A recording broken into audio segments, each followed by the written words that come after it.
The UK immigration crackdown is getting very serious. That is even spreading beyond the UK. The government is not just targeting migrants anymore. Even universities are feeling the pressure. And other British territories are tightening up immigration as well. So stay tuned. Let's go straight into the details to see exactly what's going on and how this affects migrants. My name is Tochi, and welcome to my channel. Please like this video, give it a thumbs up as you're watching so it could reach more people, and kindly share it to everyone that needs to see this. To all my returning subscribers, you guys are amazing.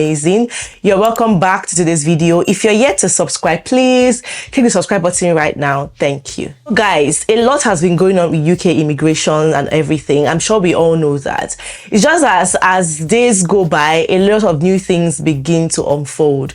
So recently, the government just announced that they are tightening up things and they could ban universities from recruiting international students, if they don't meet the new conditions and all of that, which we'll be looking at in today's video. And even the Isle of Man just announced the tightening of their immigration rules to fit into exactly what is attainable in the UK. So guys, without wasting much time, let me just show you. Now, firstly, universities will be stripped of the right to recruit international students if too many drop out, as the government tightens the screws on visa abuse. New sponsorship rules will introduce a sliding scale of penalties for higher education institutions that fail to recruit responsibly.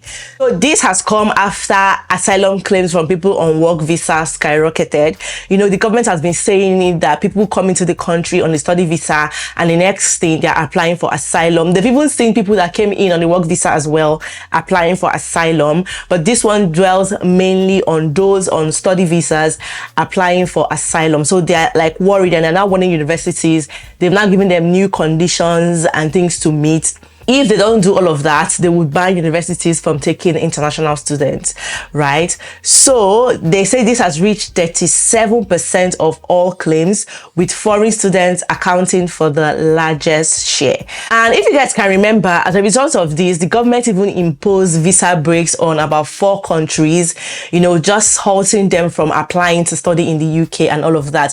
And for some, they even banned them from applying for work visa, for study visa till further notice. So these countries are Cameroon, Afghanistan, Myanmar, and Sudan.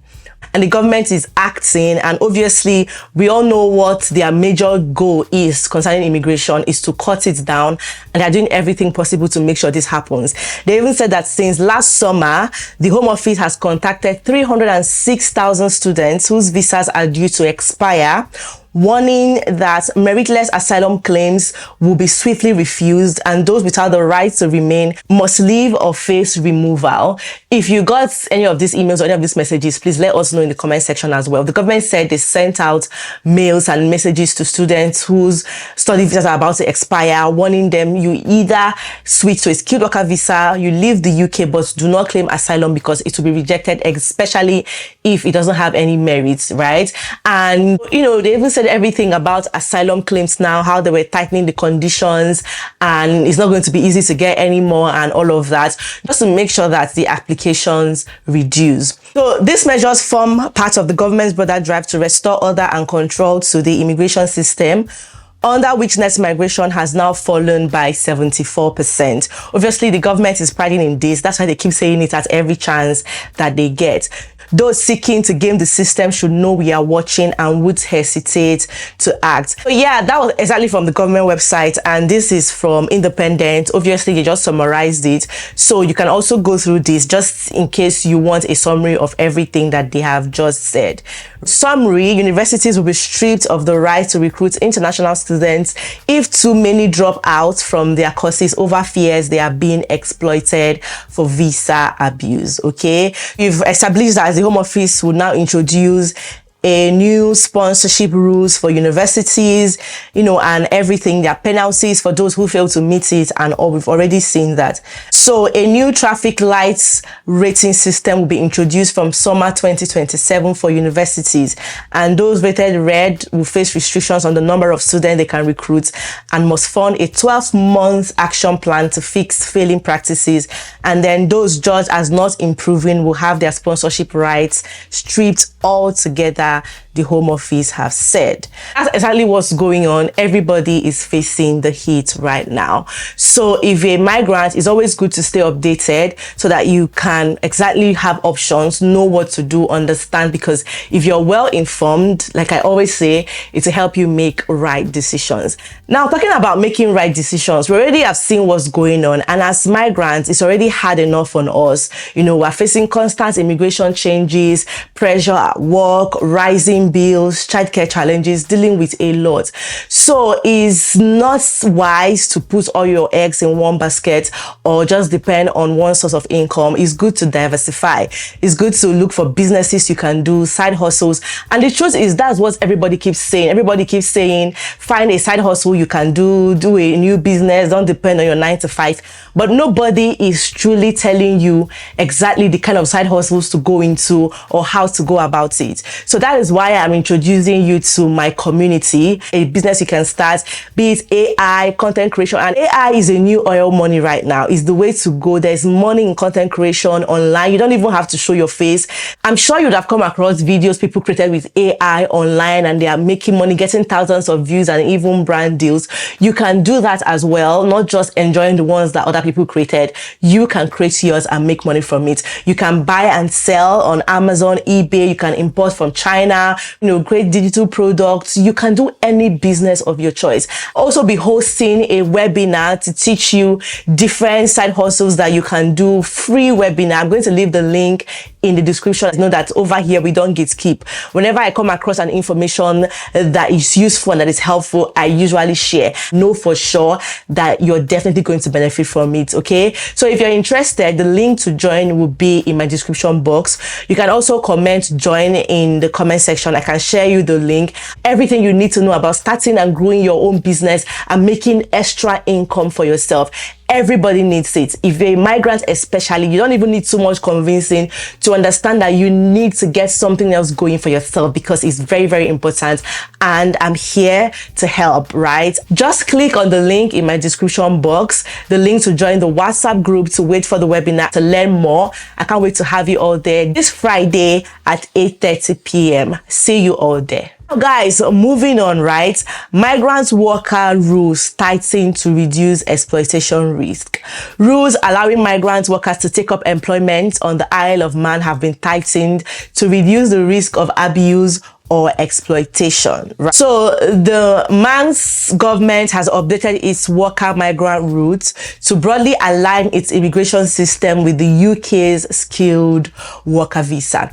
So before now, guys, if you get a job in Isle of Man, they might even support you. If you're lucky to get an employer that wants to support you, offer you relocation support and all of that, just to come and work. They'll give you employment permits and all of that just to work. Like, immigration rules were a bit more relaxed than that of the UK. But now it's no longer like that. They now want it to be exactly like that of the UK skilled worker visa requirements. Okay, so it has updated its worker migrant routes to broadly align its immigration system with the UK skilled worker visa. Now, what are these changes? All jobs must first be advertised within the Isle of Man itself for 14 days and the same period in the CTA before the worker migrant route can be used. So they must first advertise in the UK for at least 14 days before they can now consider putting it out for people from outside to apply. And only if that is unsuccessful can recruitment from overseas begin. An employer will need to provide evidence that they looked locally first, exactly what the UK introduced and have started doing. Only workers on a higher skilled visa can bring in dependents, a partner or spouse and children when relocating for work. And new salary thresholds have been set, and workers are not able to change jobs within the first 12 months of their visa. Isle of Man is a self-governing British Crown dependency. Okay, they have their own government, their own rules, policies, immigration and everything. However, because of its closeness with the UK, right, many of its immigration rules often mirror what you can see in the UK or what's being seen in the UK. And now we can now see that UK immigration have influenced them totally, because they're now doing exactly what the UK has introduced to. And the thing is, if you're there, you would also get a British passport as well, right? So I know somebody that just moved from there to the UK and they have their British passport. So it's just almost related. Yes, they're on their own, it's an island and everything, but the UK still, you could still see the influence of the UK in some of the things that are happening there as well. If you've lived in any of the UK crown dependencies, please let us know in the comment section. What does it feel like living there? You know, are you willing to share your experience with us as well? That would be greatly appreciated. So guys, I want to hear what you think in the comment section. So the UK is becoming very serious with their immigration rules. They're not even smiling at all. So if you're a migrant, it's good to understand what's going on so that you can have a plan. You can know exactly what to do. And that is why, guys, you need to join this my community. You need to start up a side hustle. You need to learn what you can do, how to start a business. If you want to import from China, if you want to get resources, if you want to know how to go about it, guys, that's why you need to join this my community. You need to also be in that webinar. It's free, okay? You need to be there. The link will be in the description as well. Come and learn different side hustles you can go into, how to start up your own business. It's people are making so much money, but you don't know about it because they're not telling you. But trust me, whenever I hear something that works, I'm definitely going to share, because at the end of the day, we are all trying to navigate this life, this immigration life together, because it's not easy at all. But then again, you don't have to be left out. Ignorance is not an excuse, guys. You need to get things going for yourself. All right, we need to do better. We need to make money, because there's so much money to be made. Trust me, guys, there's money online, there's money in business, but you need to know the kind of business to go into and how to go about it. I also wait to see you in the webinar on Friday at 8:30 p.m. All right, all the links you need will be in the description box. So yeah, that is it for today's video. I want to hear what you think in the comment section. So thank you everyone for watching. I'll see you guys in my next one. Bye bye.